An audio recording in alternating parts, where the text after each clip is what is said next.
अरे बस बस.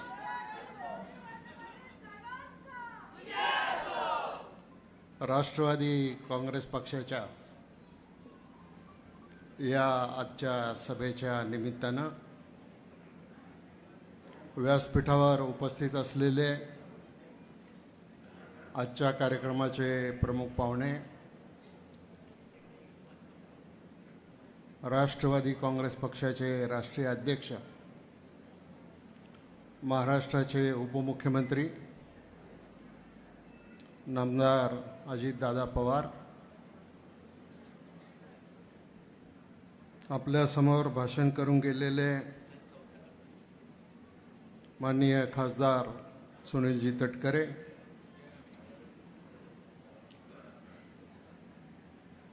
राष्ट्रवादी काँग्रेसच्या महिला प्रदेशाध्यक्ष रुपालीताई चाकणकर, आजचे सत्कार मूर्ती माझे जुने मित्र शिवाजीराव आढळराव पाटील, आमदार अतुलजी बेनके, आमदार दिलीपराव मोहिते, सौ कल्पनाताई आढळराव, माजी आमदार गावडेसाहेब, प्रदीपजी गारेटकर, सुरेशराव घुले, गणपतराव फुलवडे, देवेंद्र शेठ शहा, मानसिंग पाचुनकर, विष्णुकाका हिंगे, पांडुरंग पवार, राजेंद्र गावडे, दिलीप वाल्हेकर, सचिन भाऊ भोर, प्रदीप वळसे पाटील, ॲडव्होकेट शुभम खोमने, प्रकाश गोलप, वसंतराव पवार, वसंतराव भालेराव, प्रकाश पवार, बाळासाहेब बेंडे, कैलास बुवा काळे, रवी बापू काळे, अशोकराव भुजबळ, सुनील बानखेले, रवींद्र करंजखिले, अरुणराव गिरे, लक्ष्मणराव काचोळे, सुषमाताई शिंदे, संतोष डोके, निलेश थोरात, अंकित जाधव, दिलीपराव काळभोर, राजाराम कांचन आणि शिवसेनेमधून राष्ट्रवादी काँग्रेसमध्ये प्रवेश केलेले सर्व सहकारी आणि या सभेला उपस्थित असलेले महाविकास युतीचे सर्व कार्यकर्ते, शेतकरी, तरुण मित्र, माय भगिनी आणि माझ्या पत्रकार मित्रांनो, आपण आता बराच वेळ या ठिकाणी भाषणं ऐकलेली आहेत आणि आपल्याला अजून अजितदादांचं भाषण ऐकायचं आहे. त्यामुळं मी काही जास्त बोलणार नाही, पण गाडीतूनच येताना अजितदादा म्हटले, तुम्ही हा प्रवेशाचा कार्यक्रम मंगल कार्यालयात कसा काय ठेवला? म्हटलं, दादा तुम्हीच सभेला आले होते, राष्ट्रवादीची एक मोठी सभा झाली, माननीय मुख्यमंत्री आले होते, सेनेची एक मोठी सभा झाली आणि पुन्हा आता निवडणुकीच्या काळामध्ये आपल्याला मोठ्या सभा घ्याव्याच लागणार आहेत आणि म्हणून कार्यकर्त्यांना प्रवेश देत असताना एका या वातावरणामध्ये आपण या सभेचं आयोजन केलेलं आहे.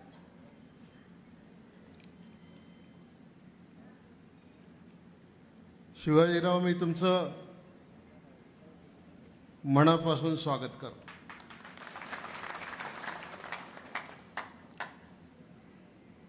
आम्ही गेल्या 40 वर्षापासून इकडं असू दे नाही तर तिकडं असू दे, आम्ही एकमेकाचे मित्र आहोत. मी 1990ला पहिल्यांदा ज्यावेळेला या विधानसभा क्षेत्राचा आमदार झालो तेव्हापासून तर 2004 पर्यंत आम्ही सगळे एकत्र काम करत होतो. 2004ला शिवाजीरावांनी इच्छा व्यक्त केली की मला लोकसभेची निवडणूक लढवायची आहे. आम्ही वरिष्ठांशी बोललो, परंतु वरिष्ठांनी सांगितलं की आता अशोकराव मोळांची ही पहिलीच टर्म आहे,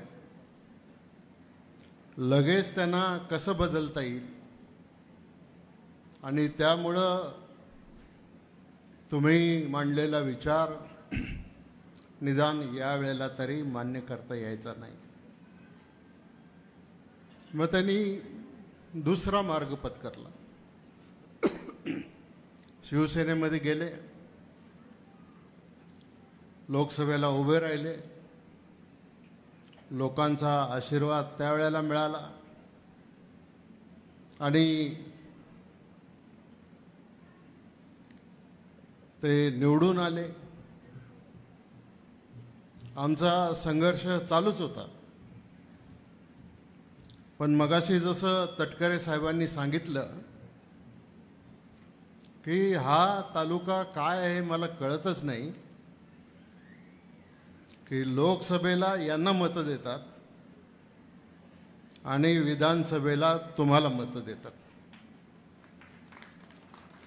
आता मतदारसंघातल्या लोकांनाही असंच वाटत होतं यांची काय दोघांची मिलीजुली आहे का. एकाने लोकसभेला जायचं, एकाने विधानसभेला जायचं. पण ते त्यांच्या विचारावर ठाम होते, मी माझ्या विचारावर ठाम होतो. आणि एकदा तर आदरणीय कल्पना वहिनीसुद्धा माझ्या विरुद्ध उभ्या राहिल्या होत्या.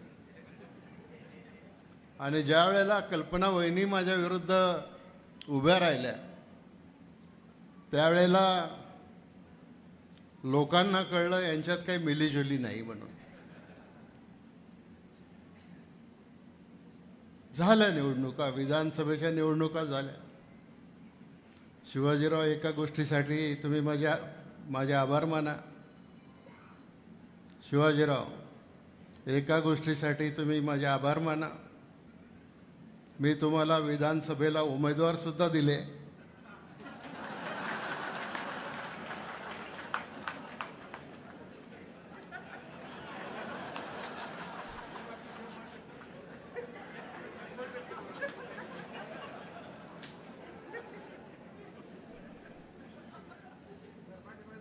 तसं पाहिलं तर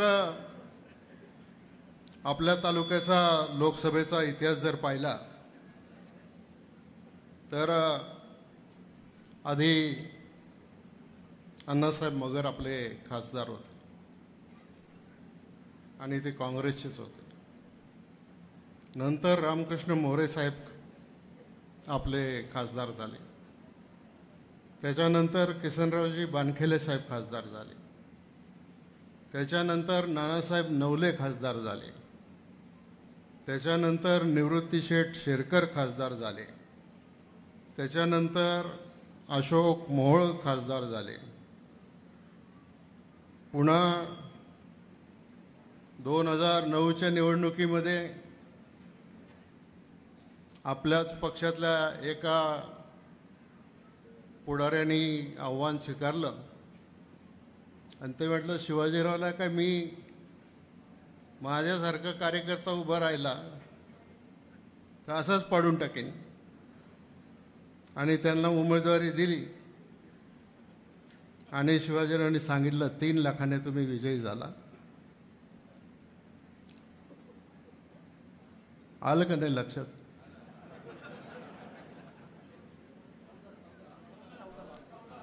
बरं, 14 झाला. आणि नंतर मग मागच्या वेळेला पक्षाने डॉक्टर अमोल कोल्हेंना उमेदवारी दिली. सगळ्यांनी आपलं काम केलं. प्रत्येक निवडणुकीमध्ये पक्षाचा उमेदवार निवडून येण्यासाठी तन मन धन या सगळ्या गोष्टी पणाला लावून पक्षाचं काम आम्ही करायचो. पण यश मला कधी यायचं नाही. मला दिलीपराव मोहितेंना आठवण करून द्यायची. आपण अजितदादांच्या बंगल्यावर बसलो होतो. लोकसभेचा कॅन्डिडेट निवडायचा होता. तुमचा आग्रह चालला होता की मी उभं राहावं आणि तुम्हालाही असं वाटत होतं की या दोघांमध्ये काहीतरी मिलीजुली आहे आणि म्हणून त्यांना आंबेगाव तालुक्यातलाच उमेदवार पाहिजे होता आणि तो आंबेगाव तालुक्यातला उमेदवार दिला. त्यावेळेला नाही निवडून आले. आता भविष्यात काय होतंय मला माहिती नाही विधानसभेच्या वेळेला. तर असा हा सगळा इतिहास आहे या तालुक्याचा. मी तुम्हाला सांगतो या राजकीय जीवनामध्ये आम्हाला वैयक्तिक काही मिळवायचं नाही. जे असेल ते समाजाच्यासाठी करायचं आणि आपण समाजामध्ये एक चांगलं आपलं स्थान निर्माण करायचं. आज जी विकासाची कामं झाली इथं आपण नुसत्या तालुक्यातल्या कामाबद्दल बोलतो. पण मी वीज मंत्री झालो त्यावेळेला महाराष्ट्रातल्या विजेमध्ये किती काम केलं, शिक्षण मंत्री म्हणून किती काम केलं, मेडिकल एज्युकेशनचा मिनिस्टर म्हणून किती काम केलं, गृहमंत्री म्हणून काय काम केलं, कामगार आणि एक्साईजचा मिनिस्टर म्हणून काय काम केलं, विधानसभेचा अध्यक्ष म्हणून माझी कारकीर्द कशी राहिली, हे मला विचारायच्या ऐवजी तुम्ही जर महाराष्ट्रातल्या लोकांना जर विचारलं तर याचं महाराष्ट्रातले लोक चांगलं उत्तर देतील. आणि म्हणून माझ्या मनामध्ये एक खंत होती की आपण सार्वजनिक जीवनामध्ये इतकं काम करतो. आपल्या आयुष्याची 40 वर्ष घालवल्यानंतर जनतेसाठी 40 वर्ष जनतेची सेवा केल्याच्या नंतर दर 5 वर्षांनी आपल्याला मतं मागायला लोकांच्या दारात जावं लागतं. याचा अर्थ कुठंतरी काहीतरी गणित चुकतंय. पण ठीक आहे, आता राजकारणामध्ये हे चालत राहतं. अजितदादांनी निर्णय घेतला, आम्ही सगळे त्या निर्णयाबरोबर राहिलं. आता बऱ्याच लोकांना वाटतं दिलीप वळसे पाटील इकडे कसे काय आले. मी अजितदादांच्या समोर सांगतो की अजितदादा आणि देवेंद्र फडणवीस आणि मी आम्ही तिघजण एकत्र बसलो आणि त्यांना फक्त एकच मागणी मांडली की आमचं जुन्नर आंबेगावचं पाणी जे नगर जिल्ह्यात न्यायचं चाललंय तेवढं तुम्ही थांबवलं पाहिजे आणि आज आमच्या या 65 बंधाऱ्यामध्ये जे पाणी सोडण्याची तरतूद नाही तेवढी तरतूद करून दिली पाहिजे. आता त्याच्यावर अजितदादांनी सगळे लोक त्या ठिकाणी काम करत आहेत. साखर कारखाना, जिल्हा बँक, आपली शरद बँक, पतसंस्था, या कुठल्याही गोष्टीमध्ये काही कमी नाही राहिलं. कलमोडीचं धरण तसं पाहिलं तर 1995 साली या राज्याचे मुख्यमंत्री माननीय मनोहर जोशी असताना त्यावेळेला ते धरण त्यांच्याकडून मंजूर करून घेतलं. कलमोडीचा अर्थ चास कमान धरणाच्या आतमध्ये आणखीन एक धरण बांधायचं आणि त्या धरणातलं पाणी जास कमानमध्ये आणून तिथून लिफ्ट करून सातगाव पठारला आणायचं आणि सातगाव पठारच्या परिसराला ते पाणी द्यायचं. परंतु दिलीपरावांच्या मनामध्ये एक वेगळी भावना होती आणि रास्त भावना होती. खरं तर त्यांनी माझ्याकडे ही भावना व्यक्त केली असती तर मी काय एवढा अडून धरणारा माणूस नाही. 10 वर्षापूर्वीच हा प्रश्न आपण सोडवला असता. कारण शेवटी पाणी काय हे आपल्या कोणाच्या मालकीचं नाही, कुटुंबाच्या मालकीचं नाही. पाणी सोडलं की ते पाणी जनतेचं पाणी आहे. आणि म्हणून वरुडे वाबगावच्या परिसरातली गावं किंवा आणखीन खेड तालुक्यातली बाकीची गावं त्यांना पाण्यासाठी नकार द्यायचं काही कारण नाही. पण इतका वेळ गेल्यामुळं आता सातगाव पठारच्या लोकांच्या मनामध्ये संशय निर्माण झाला. आज आदिवासी भागातले लोक सांगतात की आम्हालाही लिफ्ट द्या. लोणी धामणीचे लोक सांगतात आम्हालाही लिफ्ट द्या. भविष्य काळामध्ये आपल्याला ही कामं करायची आणि ही कामं जर आपण केली नाही तर 10-20 वर्षांनी आपल्याला पुन्हा एकदा दुष्काळी परिस्थितीला सामोरं जावं लागेल. आणि हे मी गेल्या 10 वर्षापासून सांगतोय की यापुढच्या सगळ्या लढाया फक्त पाण्याच्या प्रश्नावर होतील, दुसऱ्या कुठल्या प्रश्नावर होणार नाही. आणि आज त्या लढाया चालू झालेल्या आहेत. राज्यांमध्ये लढाया चालू आहेत, जिल्ह्यांमध्ये लढाया चालू आहेत, तालुक्यांमध्ये लढाया चालू आहेत. आणि मग ते सगळं जनतेच्या पाण्याचं प्रोटेक्शन करण्याच्या दृष्टिकोनातून आपल्याला जी काही शक्ती लावायला पाहिजे ते आपण त्या ठिकाणी करायचं काम केलं. आज कलबोडीचा सुद्धा काही प्रश्न शिल्लक राहिला नाही. डिंब्याच्या बोगद्याचा एक प्रश्न आहे, त्याच्यावर आम्ही काम करतोय. त्याच्याबद्दल मी आत्ताच काही बोलू इच्छित नाही. परंतु या पूर्व काळामध्ये आम्ही सगळ्यांनी, मी असेल, शिवाजीराव असतील, त्यांच्याबरोबर असणारे सगळे सहकारी असतील, माझ्याबरोबर असणारे सगळे सहकारी असतील, आम्ही फक्त समाजासाठीच काम करत होतो. तुमच्यापैकी एखाद्याने सुद्धा सांगा की कुठल्याही एखाद्या जाहीर भाषणामध्ये शिवाजीराव आढळरावांच्या बद्दल एखादा वाईट चुकीचा शब्द मी कधी बोललो का? त्याच्यामध्ये खाजगीत सुद्धा नाही, जाहीर सुद्धा नाही. किसनरावजी बानखेले आमच्या वडिलांचं किंवा पूर्वीच्या त्या काळातल्या लोकांचा जो संघर्ष होता ते किसनरावजी बानखेले एकदा माझ्याही विरुद्ध उभे राहिले आणि एकदा त्यांनी माझा प्रचारही केला. आम्ही पण त्यांचा एक प्रचार केला. पण कितीही टोकाची टीका केली तरी त्या टीकेला उत्तर द्यायचं नाही हे 90 सालापासून मी ठरवलेलं असल्यामुळं मी त्याच्यामध्ये काही करत नाही. माझी फक्त आता सगळ्या कार्यकर्त्यांना एकच विनंती आहे. आता शिवाजीराव पक्षामध्ये आलेत, तुम्ही सगळे सहकारी पक्षामध्ये आलात, तुमचं सगळ्यांचं स्वागत, तुमचा मान पान, तुमचं स्थान हे जसंच्या तसं ठेवलं जाईल.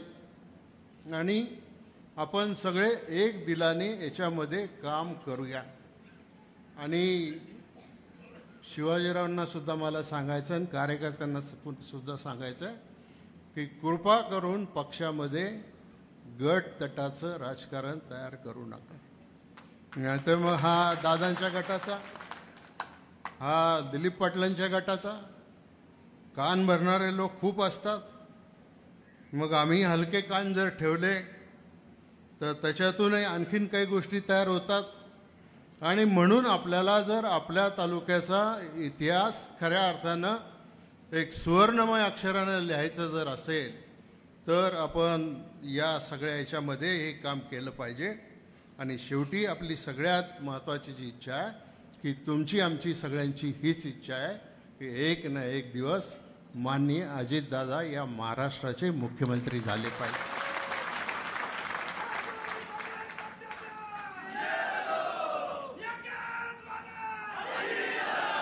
आणि त्याच्यासाठी ते जे कष्ट करतायत, त्याच्यासाठी ते जे मेहनत करतायत, त्याच्यासाठी ज्या सगळ्या गोष्टी कराव्या लागतात त्या करतायत. पण त्याला यश यायला पाहिजे होतं. मध्ये एकदा संधी आली होती, पण ती सुटली संधी. मी त्याच्यावर काही बोलत नाही.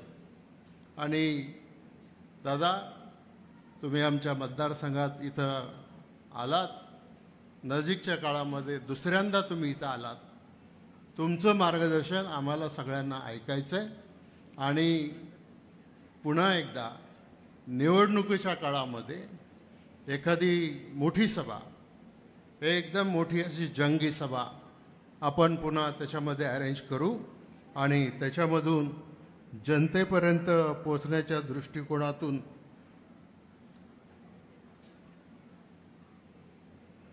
काय रे